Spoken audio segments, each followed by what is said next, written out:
Hi guys, मेरा नाम आरिफ है और आप देख रहे हैं मेरे यूट्यूब चैनल डेट गैरिफ। गाइस, चैनल में आप सभी का बहुत बहुत स्वागत है। और जैसा कि मैंने पिछला एक वीडियो बनाया था जिसमें मैंने रिप्लाई दिए थे आपके ओजेई काउंसलिंग का, जो मैंने क्यूएनए सेशन रखा था पार्ट 1 का, उसका जितना सारे उसमें कमेंट्स आए थे उसका मैंने रिप्लाई दिया था। आज मैं आपसे वीडियो बना रहा हूँ जिसमें मैं बात करूंगा ओजेई 2022 काउंसलिंग का क्यूएनए सेशन पार्ट 1 अगर आपने नहीं देखा तो जाके देखो, उसका मैंने ऑलरेडी बना दिया है। ये पार्ट 2 का है। पार्ट 2 का मैं जितना भी कमेंट्स आया उसका रिप्लाई करूंगा, लोगों का क्या क्या डाउट है वो सारे मैं क्लियर करूंगा, ठीक है।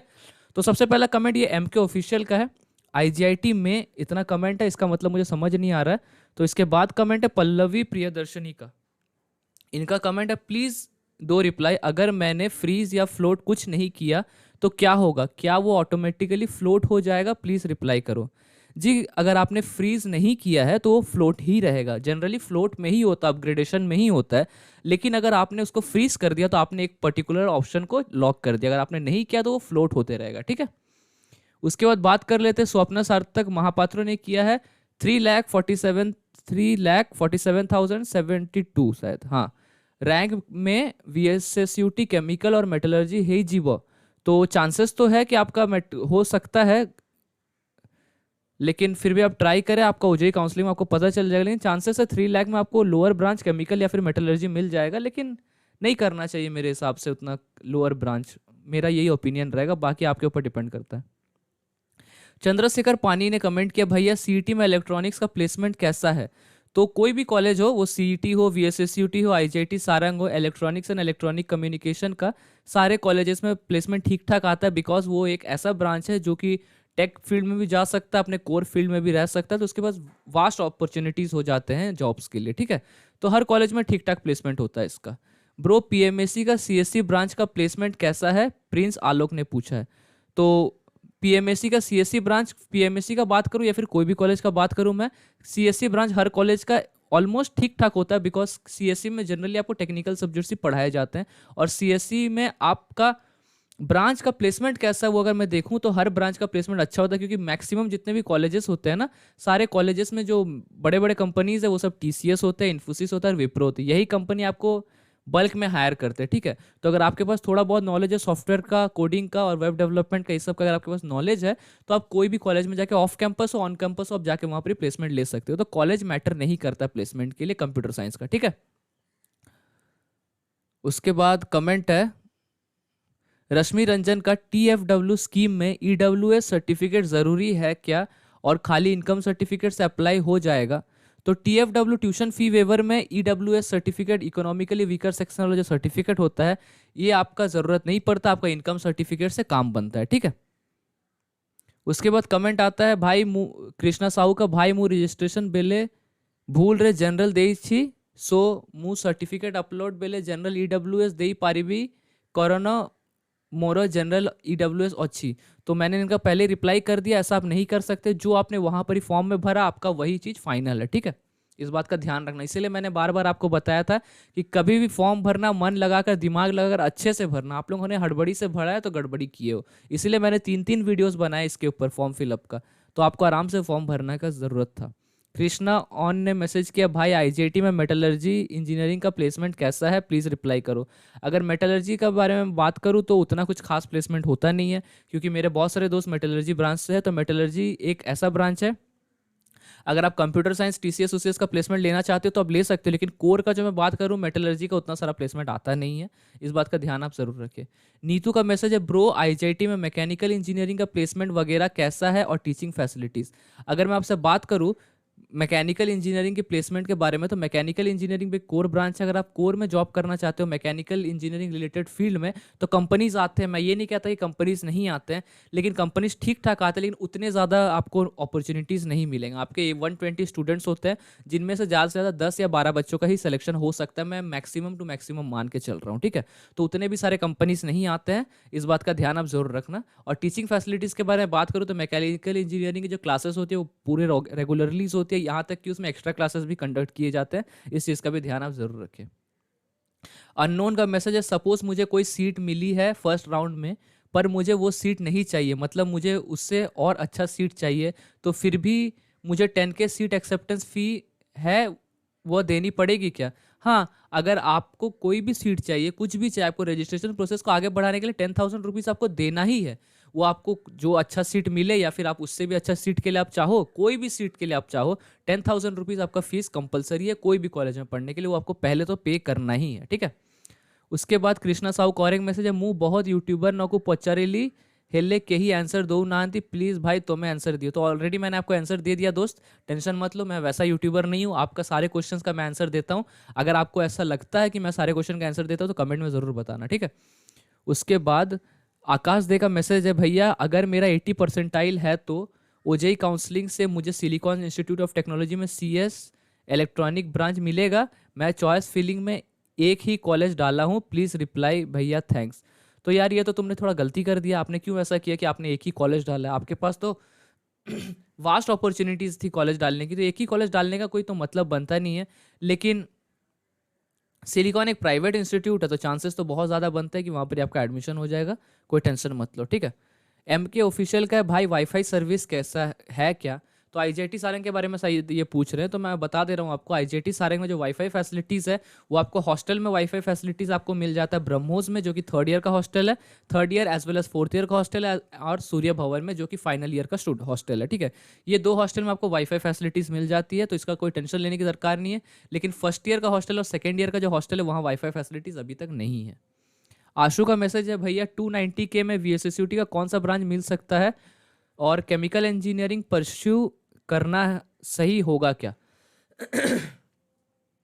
290K में सुशांत मोटवाजी ने कमेंट किया, गो फॉर मेटलर्जी। अगर मैं आपसे बात करूं कि केमिकल इंजीनियरिंग परस्यू करना सही होगा क्या, अगर आप पर्टिकुलरली अपना माइंड बना के चल रहे हो कि आपको पेट्रोलियम या फिर रिफाइनरी टाइप की इंडस्ट्रीज में ही काम करना है, तो मेरे हिसाब से केमिकल इंजीनियरिंग ब्रांच ठीक ठाक है, क्योंकि आने वाले समय में केमिकल इंजीनियरिंग ब्रांच उतना ज़्यादा बूस्ट नहीं होगा। इसके पीछे का मेरा जो लॉजिक है मैं क्या मानता हूँ, क्योंकि आने वाले समय में लोग इलेक्ट्रिसिटी में ज़्यादा शिफ्ट हो रहे हैं। जितने भी कार्स आपके आएंगे, जितने भी आपके व्हीकल्स आएंगे, सब अभी इलेक्ट्रॉनिक में शिफ्ट हो रहे हैं, इलेक्ट्रिकल कार्स आ रहे हैं, ठीक है। तो कहीं ना कहीं जो पेट्रोलियम का जो हमारा उत्पाद है वो थोड़ा थोड़ा कम हो जाएगा। लेकिन ऑन द अदर साइड अगर मैं आपसे बात करूं तो अभी इथानॉल मिला के जो हमारा पेट्रोल को और सस्ता बनाने का भी प्रोसेस हो रहा है, तो उसके लिए ज़्यादा इंजीनियर्स का वहाँ पर ही यूटिलाइजेशन होगा, ठीक है। क्योंकि वहाँ पर ही इथानॉल से हम काम करेंगे तो बहुत सारे रिसर्च होंगे, बहुत सारे वर्क बढ़ जाएंगे, तो वो भी एक पैरामीटर है। लेकिन अगर मैं दोनों पैरामीटर को साइड बाय साइड कंपेयर करूँ तो मेरा यही कहना रहेगा कि केमिकल इंजीनियरिंग में अगर आप पेट्रोलियम या फिर रिफाइनरी सोच के कर रहे हो तो आने वाले समय में कहीं ना कहीं उसमें एक डाउनग्रेड देखा जा सकता है। ये मेरा पर्सनल रिव्यू है, ठीक है। रोहित साई का मैसेज है, सर अगर हम एडमिशन लेते हैं किसी भी कॉलेज में और बाद में 1 मंथ के बाद अगर हम विड्रॉल करना चाहते हैं तो फीस रिफंड होते हैं क्या? तो ऐसा फीस रिफंड होने का वो कॉलेज टू कॉलेज डिपेंड करता है। अगर आप प्राइवेट कॉलेज में पढ़ते हो तो फीस रिफंड होता है, ठीक है, क्योंकि प्राइवेट कॉलेज का जो उनका जो ब्रोचर होता है वहाँ लिखा रहता है कि आपका फीस रिफंड होगा। ऐसे बहुत सारे गवर्नमेंट कॉलेज है जिनका जो रूल्स है उसके हिसाब से अगर आप चलोगे, उनका ब्राउचर पढ़ोगे, तो बहुत सारे कॉलेज फीस रिफंड करते हैं, लेकिन मैक्सिमम जो कॉलेज है वो फीस रिफंड नहीं करते हैं। तो वो आपको कॉलेज में जाके पता करना पड़ेगा अकाउंट सेक्शन में कि फीस रिफंड होगा क्या नहीं होगा, ठीक है। सुमंत दास का मैसेज है, फॉर्म में एक ऑप्शन था कि are your father working in Orissa, मैंने यस सेलेक्ट किया था, क्या डॉक्यूमेंट्स अपलोड करने पड़ेंगे? ठीक है, तो मैंने उसको बताया था, रिप्लाई दिया था, पार्ट 1 देखो वीडियो का, सब डाउट क्लियर हो जाएगा। फिर भी मैं आपको बता देता हूँ, वर्किंग इन उड़ीसा का मतलब ये नहीं होता कि आपके पापा गवर्नमेंट जॉब करते हैं उड़ीसा में, इसका कोई मतलब ऐसा नहीं बनता। उड़ीसा में वर्क का मतलब ये होता है कि आपके पास उड़ीसा का रेसिडेंट सर्टिफिकेट है, ठीक है, इस बात का ध्यान आप जरूर रखना। शंभुनाथ बेहरा ने कमेंट किया, 2,24,860 रैंक में ETC सारंग में मिल जाएगा क्या? चांसेस तो बनते हैं मिल जाने के, क्योंकि ETC एक सेल्फ सस्टेनिंग कोर्स है, ज़्यादा बच्चे वो कोर्स को अप्लाई नहीं करते हैं, तो आपको मिलने का चांसेस बनता है। गौरव 69 का कमेंट है, प्लीज़ रिप्लाई, मेरा OJE में लॉगिन करते हुए लॉगिन शेड्यूल इज ओवर दिखा रहा है, वाई? बिकॉज लॉगिन का टाइम ऑलरेडी खत्म हो चुका है, आपका जो फॉर्म फिलअप था, आपका जो चॉइस लॉकिंग था, सारे खत्म हो चुके हैं। अब आपका शायद लॉगिन फिर से ओपन होगा जब आपका मॉक अलॉटमेंट या फिर आपका फाइनल राउंड 1 अलॉटमेंट आएगा, उस टाइम पे शायद ओपन होगा। इसके बारे में मैं ठीक से बता नहीं सकता, लेकिन आपका जो लॉगिन करने का ऑप्शन है वो इसलिए नहीं दिखा रहा है क्योंकि आपका वो खत्म हो चुका है वाला प्रोसेस। संबित कुमार मल्लिक का कमेंट है, सर मोर मॉक अलॉटमेंट रे आईजीआईटी सारंग मैकेनिकल आसीची मु कौन सियोर है पारिबी कि मोर मैकेनिकल ब्रांच हॉबो बोली प्लीज आंसर। चांसेस ऐसा बिल्कुल नहीं बनता है कि मॉक अलॉटमेंट में जो दिखाता है वो कॉलेज आपको मिलना ही है। ये कोई भी सच्चाई नहीं है। मॉक अलॉटमेंट बस एक तो प्रेडिक्शन देता है कि आपको ये ब्रांच मिल सकता है ये कॉलेज में। इसमें कोई भी सच्चाई नहीं है कि आपको मिलेगा। हो सकता है आपको उससे ऊंचा वाला कॉलेज मिल जाए, या फिर हो सकता है आप उसी में स्टक हो जाओ, या फिर हो सकता है आप एक स्टेप नीचे आ जाओ। इसका कोई भी गारंटी नहीं बनता है दोस्त, ठीक है। सिद्धार्थ सेनापति का कमेंट है, भाई माई rank in OJEE MCA is 1403, which college is best. तो विच कॉलेज इज बेस्ट के बारे में अगर बात करूँ, 1403 आपका ब्रांच है। एमसीए के ऊपर मैंने सारे वीडियोस बनाए, कट ऑफ कितना है, प्लेसमेंट क्या जाता है, सारी चीज़ों के ऊपर मैंने ऑलरेडी वीडियो बनाया। आप वो वीडियो को जाके देखिए, वहाँ पर आपका डाउट क्लियर हो जाएगा, ठीक है।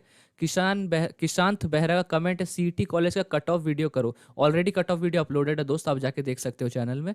मैंने ऑलरेडी सीईटी का, आईजीआईटी सारंग का, वीएसएसयूटी का सारे के जो branch wise cut off video already बना दिया है। आप चैनल में जाओ, आपको मिल जाएगा। गुड्डू का कमेंट है, भैया मेरा 1,18,000 रैंक है, can I get VSSUT ETC। हाँ, चांसेस बनता है आपको मिल जाएगा। मूवीज मैनीस का कमेंट है, ब्रदर मेरा 12th फिजिक्स में 87 मार्क्स था, बट बाय मिस्टेक मैंने 77 मार्क्स फिल कर दिया। मॉक रिजल्ट आ चुका है एक कॉलेज का जिसमें मैं एडमिशन चाहता था, अब क्या करूँ। कोई कुछ नहीं कर सकते हो दोस्त, क्या करोगे आप बताओ। गलती तो आपने की है, मैंने कितनी बार बोला आपको ये गलती सब नहीं करना, ये सब गलती नहीं दोहराना, लेकिन आपने फिर भी वो सारे मिस्टेक्स किए। लेकिन कोई बात नहीं, आपने मार्क्स को बढ़ा के नहीं दिया, आपने मार्क्स को कम करके ही दिया है, तो कहीं ना कहीं वो कॉम्प्रोमाइज़ हो जाएगा। लेकिन हमेशा मैं बोलता हूँ यार, आराम से किया करो कोई भी काम। चलो कोई बात नहीं, तो ठीक है। नीतू का कमेंट है, bro one video on upgradation process floating freezing process. तो मैंने उनको कमेंट किया कि मैंने ऑलरेडी इसके ऊपर वीडियो बना दिया है, फिर भी मैं बता देता हूँ। फ्लोटिंग का मतलब क्या होता है, आपने अपने चॉइस को अभी तक लॉक नहीं, आपको जो कॉलेज मिला फाइनल राउंड 1 में, आपने उसको लॉक नहीं किया कि आपको यही कॉलेज में पढ़ना, आपने उसको फ्लोट में छोड़ दिया कि आपको और अपग्रेडेशन की ज़रूरत है। फ्रीज का मतलब ये होता है कि आपको जो कॉलेज मिला फाइनल राउंड अलॉटमेंट 1 में, आपको उसी कॉलेज में पढ़ना और उसी कॉलेज को आपने लॉक करके रख दिया। इसका मतलब बेसिकली यही होता है, ठीक है। कृष्णा ऑन का फिर मैसेज है, भाई आईजीआईटी में मेटलर्जी इंजीनियरिंग का ऊपर वीडियो बनाओ प्लीज़। दोस्त मैंने मेटलर्जी का ऑलरेडी आपको बता दिया डिटेल वीडियो, ठीक है, मैं बना दूंगा, टेंशन मत लो, आने वाले समय में देख लेना। शुभ्रा समीर साहू का मैसेज है, भाई मॉक अलॉटमेंट रे जो सीट मिले सेटा फर्स्ट सेकेंड और लास्ट राउंड रे अपग्रेड हुए कि जेते अधिक पिला रजिस्ट्रेशन करती सेते डिग्रेड हुए। तो मॉक अलॉटमेंट में जो सीट है वो अलग चीज़ है, और आपके जो बच्चे लोग समझो कि आईजीआईटी में आपको मॉक अलॉटमेंट में मैकेनिकल इंजीनियरिंग दिखा रहा है, लेकिन जो बच्चों का, बहुत सारे ऐसे बच्चे होंगे जिनका फाइनल राउंड 1 में मैकेनिकल इंजीनियरिंग निकला होगा, बहुत सारे ऐसे बच्चे होंगे जिनका मॉक अलॉटमेंट में भी निकला होगा। अब अगर समझो मैक्सिमम बच्चे जो आपसे ज़्यादा मार्क्स लाए हैं या फिर आपसे ज़्यादा रैंक है उनका, तो वो क्या करेंगे, आईजीआईटी में अगर उनको मैकेनिकल इंजीनियरिंग पढ़ना है तो उनका ही सीट फुल हो जाएगा और आपको वहाँ पर सीट नहीं मिलेगा, ठीक है। तो मॉक अलॉटमेंट 1 से आप विश्वास नहीं कर सकते, फाइनल फर्स्ट राउंड में अगर आपका नाम आ जाता तो आप उसको लॉक कर देना, आपको मिल जाएगा, ठीक है। नारायण फ्यूचर आईआईटीएन का मैसेज है, ब्रो सूट संबलपुर कॉलेज का डिटेल्स रिव्यू वीडियो बना दो। 100% दोस्त बना दूंगा, टेंशन वाली बात नहीं है। K-L का कमेंट है, भाई please tell me about BPUT Rourkela. तो बीपीयूटी राउरकेला के बारे में यही बोलूंगा कि यही साल ये बीटेक कोर्स अपना लॉन्च कर रहे हैं। तो नया कॉलेज है, बहुत ही ज़्यादा फ्रेश कॉलेज है। तो अगर मैं बात करूंगा टीचिंग फैसिलिटीज़ तो बहुत बढ़िया होने वाली है इसमें, क्योंकि नए कॉलेज है तो अपना कॉलेज का नाम बढ़ाने के लिए कॉलेज वाले लोग अच्छे अच्छे टीचर्स लाएंगे वहाँ पर ही, अच्छे से आपके क्लासेस होंगे, एग्जामिनेशन अच्छे से कंडक्ट होंगे। लेकिन अगर मैं आपको जॉब और प्लेसमेंट के बारे में बात करूं तो काफ़ी नया कॉलेज है, तो प्लेसमेंट उतना आने का संभावना कम बनता है कि उतने बड़े बड़े कंपनीज नहीं आएंगे, क्योंकि कॉलेज का अभी तक उतना अच्छा मार्क्स नहीं आया, उतना अच्छा रेप्यूटेशन बना नहीं है। तो प्लेसमेंट के हिसाब से अगर आप सोचोगे तो कहीं ना कहीं ये कॉलेज उतना ठीक ठाक नहीं रहेगा। लेकिन अगर आप पढ़ाई के हिसाब से सोचोगे तो पढ़ाई के हिसाब से कॉलेज बढ़िया रहेगा, ठीक है। Priya Ranjan Samal, thank you for replying my question, always welcome bro. और भी कोई डाउट होगा तो पूछना ज़रूर, मैं हर क्वेश्चन का रिप्लाई करने की कोशिश करूंगा। लाफिंग राज का कमेंट है, thank you so much bro for reply off my question, पर आप केमिकल ब्रांच की प्लेसमेंट बारे में और कुछ डिटेल्स बता देते तो अच्छा रहता है। एक डिटेल्ड वीडियो बना दूंगा, सब पता चल जाएगा उसमें केमिकल इंजीनियरिंग के बारे में, ठीक है। अर्पिता शेखर का मैसेज है, प्राइवेट इंजीनियरिंग कॉलेज में कौन सा बेस्ट है भुवनेश्वर में, which comes under OJEE counselling. तो ओजेई काउंसलिंग के हिसाब से तो सीवी रमन शायद ओजेई काउंसलिंग में नहीं आ रहा है, ठीक है, क्योंकि वो नंबर 1 कॉलेज मेरे हिसाब से। सीवी रमन मैं बोलूँगा, किट यूनिवर्सिटी बोलूँगा, ये सब कॉलेज मेरे हिसाब से बहुत बढ़िया कॉलेज है, क्योंकि इसमें पढ़ाई भी ठीक ठाक है और इसमें जो प्लेसमेंट है 100% गारंटी आपको मिल जाता है प्लेसमेंट का। एक लड़के ने कमेंट किया सिलिकॉन भुवनेश्वर के बारे में, तो सिलिकॉन भुवनेश्वर मैं नहीं बोलूँगा बहुत खराब कॉलेज है या फिर ऐसा, लेकिन ठीक ठाक कॉलेज है। लेकिन अगर आप मेरा ओपिनियन मानोगे तो सीवी रमन में पढ़ लेना, वो मेरे हिसाब से सही रहेगा। वो भी ओजेई की आपकी जो मार्क्स है उसके हिसाब से आपका एडमिशन करा लेते हैं, ठीक है। मिर्जा का कमेंट है, सर मेरा रैंक 1,30,000, सॉरी ये कितना है, 1,33,366 है। मेरा डोमिसाइल उड़ीसा में है। मैं 2 कॉलेजेस में अप्लाई किया था, CET Bhubaneswar and वीसीसीडी Burla, and मेरा mock allotment result choice locking के बाद सीईटी का मैकेनिकल आया है। सो आर देयर चांसेस कि मेरा अपग्रेडेशन होकर और ऊपर जा सकता है, या मेरा 7th प्रीफर्ड चॉइस, ये मेरा 7th प्रीफर्ड चॉइस था। तो अगर आपका 1,33,000 तो आपको बहुत बढ़िया से बढ़िया ब्रांच मिल जाएगा, बहुत बढ़िया से बढ़िया कॉलेज में, टेंशन लेने वाली बात नहीं है। आप उड़ीसा के बच्चे हो, आपको अच्छा से अच्छा कॉलेज मिलेगा, सीईटी मिल सकता है, वीएसएसयूटी मिल सकता है, जो कॉलेज में आपको पढ़ना पढ़ सकते हो। लेकिन आप अपना जो कॉलेज में जो आप पढ़ना चाहते हो वो कॉलेज को आप फ्रीज कर लेना आने वाले समय में, ठीक है। तो इतने सारे कमेंट्स थे, मैंने सारे कमेंट्स का रिप्लाई कर दिया। आने वाले समय में मैं आपका और भी जितने डाउट होंगे उसका भी रिप्लाई कर दूंगा, तो कमेंट करना, जरूर बताना। अगर वीडियो अच्छा लगे हो तो चैनल को सब्सक्राइब करना, वीडियो को लाइक करना और अपने दोस्तों तक जरूर शेयर करना, क्योंकि दोस्त बहुत मेहनत लगता है यार एक वीडियो बनाने में। एक वीडियो बनाने में मुझे 1 घंटे का वक्त लगता है और उसको मैं काट छाट के 12 मिनट 13 मिनट का वीडियो बनाता हूँ, ठीक है। तो आप लोग प्लीज़ प्लीज़, मैं बात कर रहा हूँ आपसे, प्लीज़ सब्सक्राइब करना यार चैनल को, क्योंकि ये सब्सक्राइब मुझे बहुत मोटिवेट करता है और भी वीडियोस बनाने के लिए। तब तक के लिए गाइस चैनल में बने रहिए। तो मिलते हैं एक और फ्रेश और अमेजिंग वीडियो के साथ, तब तक के लिए अस्सलाम वालेकुम, नमस्कार, जय हिंद एंड वंदे मातरम।